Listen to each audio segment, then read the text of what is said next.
least we found out she was not going to quilt it. She was going to... What is it you call it, ladies? We call it knotted, Mr. Henderson.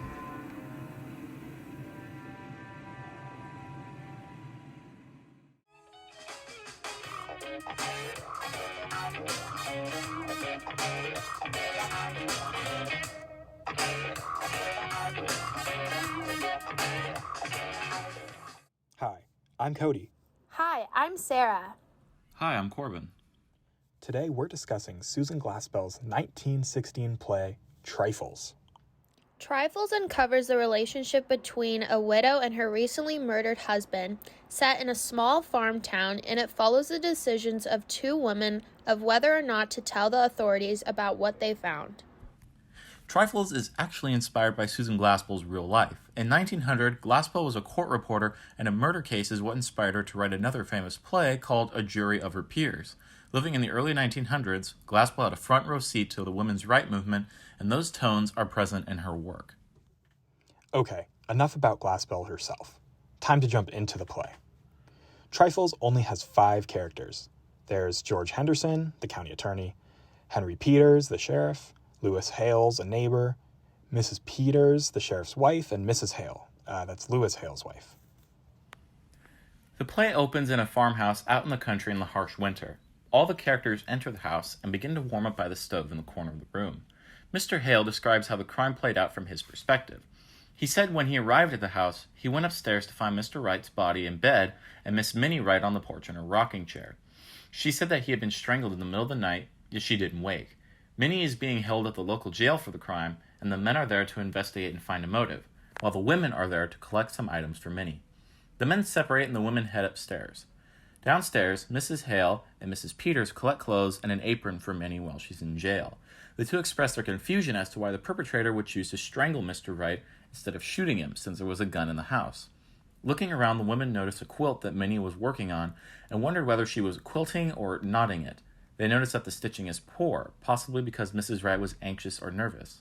The men overhear the women and make fun of them for being so concerned over what they consider a trivial issue. Mrs. Lewis and Mrs. Hale discover an empty birdcage in the kitchen. Mrs. Hale expresses how she should have come over to see Minnie more often and that Mr. Wright is a cold, hard man, and she can't imagine having to live with him. They find a beautiful red box, but inside they discover a bird, its neck broken. The men suddenly return and Mrs. Hale hides the box with the dead bird. The men leave and the women start to put things together.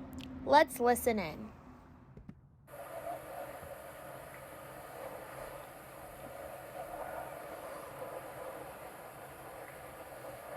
She likes the bird. She was going to bury it in that pretty box. When I was a girl, my kitten, there was a boy who took a hatchet, and before I could get there, before my eyes, if they hadn't held me back, I would have hurt that boy. I wonder how it would seem never to have had children around. No, Wright wouldn't like the bird, a thing that sang. She used to sing. He killed that too. We don't know who killed the bird. I knew John Wright. There was an awful thing that was done in this house that night, Mrs. Hale. Killing a man while he slept, slipping a rope around his neck that choked the life out of him. His neck choked the life out of him. We don't know who killed him. We don't know. If there had been years and years of silence, then a bird to sing to you, it would be awful still once the bird was still. I know what stillness is. When we homesteaded in Dakota, my first baby died after he was 2 years old, and me with no other then. Oh, my dear.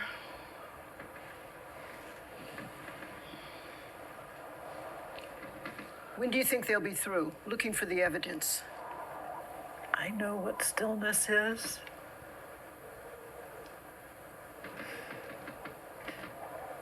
But Mrs. Hale, the law has got to punish crime. The law has got to punish crime. The men return and ask Mrs. Peters to bag up the things they are bringing to Minnie. She sneaks in the box with the dead bird. The men joke how at least the woman discovered the fate of the quilt and ask if they figured out whether she was going to quilt it or knot it. The play closes with the ladies deciding Mrs. Wright was going to knot it.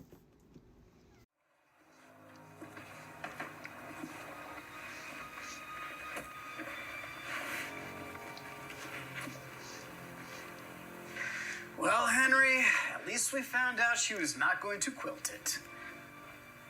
She was going to... What is it you call it, ladies?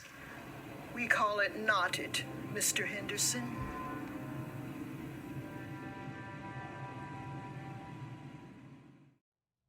Okay, that's the summary of Trifles by Susan Glaspell. Now, let's take a quick break.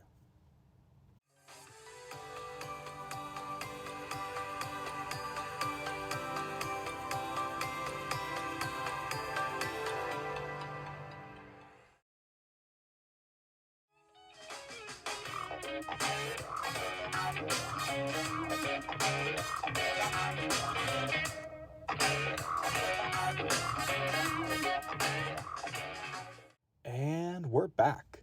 Just as a recap, we're discussing Susan Glaspell's play, Trifles. One of the biggest themes of this play is the huge moral question it drops on the audience. The women, of course, discover Minnie's dead bird and conclude that she was probably the one to kill her husband, but decide not to tell the men, protecting their fellow homemaker. The women decide that Minnie killed her husband for a fairly good reason, and that she had no other way out. Mrs. Hale and Mrs. Peters frantically connect every little detail in each discovery they made. As the women noticed all these strange details, they concluded that she was the one to kill her husband. When they saw the dead bird wrapped up in a towel, they suddenly recognized that Minnie's husband was abusive towards her. Minnie loved her bird, and it would sing to her all the time. Mr. Wright's killing of the bird was the straw that broke the camel's back. Minnie's husband never liked the bird and killed it out of spite.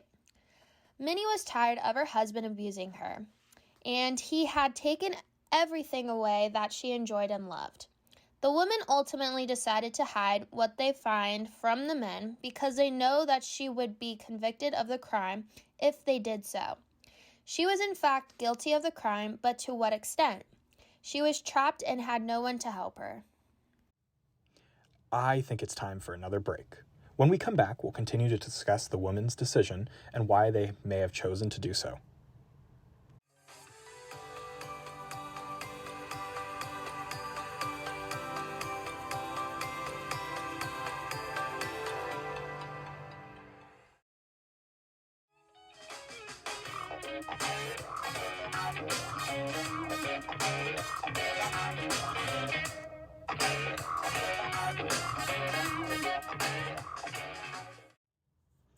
And we're back. The women's decision is a major turning point in the play. Should they have told the men? Is it right not to? How did it get this far? There is no doubt that in today's time it would not have gone this far. This play is set in the early 1900s, where women were all but dominated by their husbands in pretty much all aspects of their lives. Today, Minnie would have had resources to help her get out of her abusive relationship with Mr. Wright, but back then, her only way out would be talking to other women around her and possibly making a case to the local police or sheriff, but there'd be no certain outcome. The police could have easily overlooked Mrs. Wright and assumed it was a domestic issue, not an issue of the state. If Mrs. Wright could have called an abuse hotline or been able to record what her husband was doing, there is no doubt she would have been able to get help instead of killing him. We have to remember that Susan Glaspell wrote this play at a time when women were gaining more traction in our modern world. Between women's unions popping up all across the country in the 19-teens, parades and protests in the 1910s, to women's suffrage becoming a major aspect of Teddy Roosevelt's campaign in 1912, this whole play discusses social and gender issues. Throughout the play, the men step back to offer some kind of witty and degrading piece of advice to the women, who are no doubt the main characters. This play is an example of women's suffrage at the time and serves as an example to all of us. Okay, we're going to take another quick break and come back to discuss what each of us would do.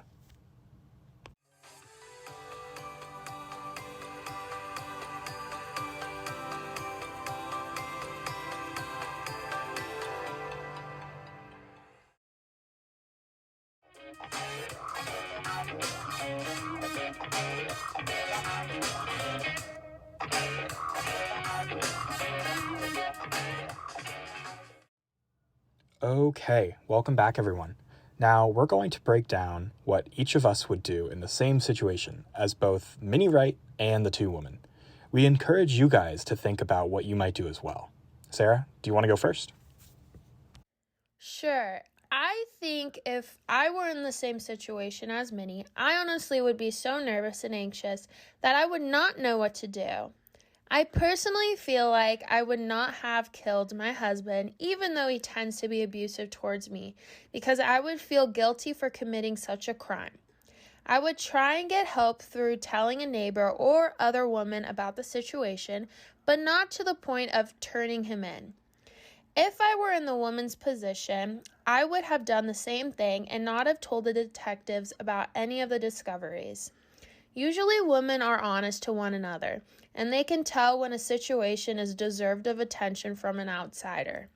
In this situation, the women see Minnie's action as acceptable because they understand her character and knows that this was done out of good instead of bad. I think that if I were Minnie, I also would not have opted to kill my husband. I mean, as much of a horrible human being as he was, to kill him would be to sink to his level. I don't mean to say that Minnie was wrong to want her suffering to end, and as observers, we can only imagine what her mental state must have been. Her sanity and happiness were hanging on such a small thread, and when her husband killed her bird, that thread was gone. To be Minnie and have so many emotions of anger and depression tearing you apart, it's unfair to say that I could overcome those emotions and do something better than Minnie. But if such were the case, I would decide not to kill my husband. I wouldn't let him turn me into a murderer and change who I am. Of course, this story took place back when women lacked a lot of power in their lives. I agree with Sarah that there are a lot more resources available to women in abusive relationships that allow them to break that cycle of violence. If I were Minnie in the modern era, I think my desire to get away from my husband would be stronger than my desire to kill him, and I'd make the right choice to seek help. Now, would I turn Minnie in? Back then, no. Today, yes. In the past, I could understand killing your husband. Being abused by your spouse in the past was effectively being a prisoner, helpless to get outside resources. It would not have been fair for Minnie, who was already a prisoner in her own home, to be prosecuted and sent to an actual prison. So I would not have told the detectives about the bird because in my eyes, Minnie suffered the greater justice. In the modern era, I would also not turn Minnie in, but I would advise her to turn herself in. Today, she would have had more of a choice in the matter, and I don't think violence would be the answer. Thank you, Corbin. On that note, that wraps up our analysis of Susan Glaspell's Trifles. I would like to thank both Sarah and Corbin, as usual, for such a fantastic job, and then I want to thank our listeners. You guys are what make this possible. Thank you, and see you next time.